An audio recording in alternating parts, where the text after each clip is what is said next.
মাসুদ আহমেদ। আমরা চার ভাই, আমরা সুনামগঞ্জ থাকি। বড় ভাই লন্ডনে থাকেন।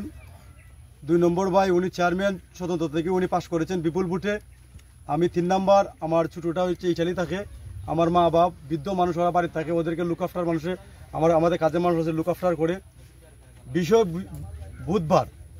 বুধবার আপনার এই দানের বিষয়টা, যেটা বুধবারে এখানে আমার যে বাগনা আলামিন, তার বাড়ি গণিগঞ্জ, হে আইসা আমার বাবার সাথে বলছে যে না বিভিন্ন ধরনের বিভিন্ন ভিডিও, বিভিন্ন কথাবার্তা, উস্কানিমূলক কথা পয়সা বলছে।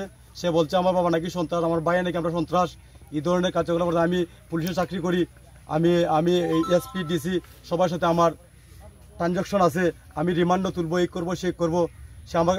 আমরা সুনামগঞ্জ থাকা অবস্থা আমার বাবার মানহানি এই জায়গায় ঘটাইছে। আমার বাবা বৃদ্ধ মানুষ নয়, প্রায় 90 থেকে 95 বয়স হবে ওনার। উনি যে কোনো সময় যে কোনো অ্যাক্সিডেন্ট করতে পারে। আমি দেশবাসীর কাছে এবং মিডিয়ার কাছে আমি আবদার প্রার্থনা করছি যে যারা আলামিন সহ আমার বাবারে হেনস্থা করছে, ওদেরকে বিচারে আওতা আনা হোক। ও কেন পুলিশের হেডাম দেখাই আমার বাবার সাথে অত্যাচার করেছে, আমরা বিচার চাই, আলামিনের বিচার চাই। উনি বর্তমানে আছে আপনার এই পাবনাতে পুলিশ ফাঁড়িতে উনি থাকে।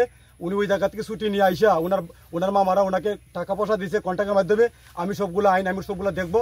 আমরা আসলে সুনামগঞ্জ থাকি, আমার বাবা বৃদ্ধ মানুষ, লাঠি বোর্ড দিয়ে আটেন, ওরা ওই সমস্ত কারবার চালাইছে। ওরা বদের বাড়িতে সিসি ক্যামেরা ফুটেজগুলো আছে, আমরা লুট করি কিনা, আমরা লুট করছি কিনা, এটা গ্রামবাসী আসেন উপস্থিত, ওরা সবে বলবে।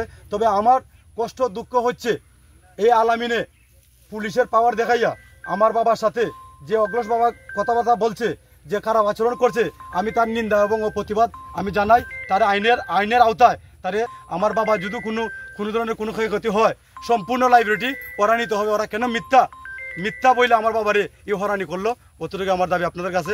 আসসালামু আলাইকুম।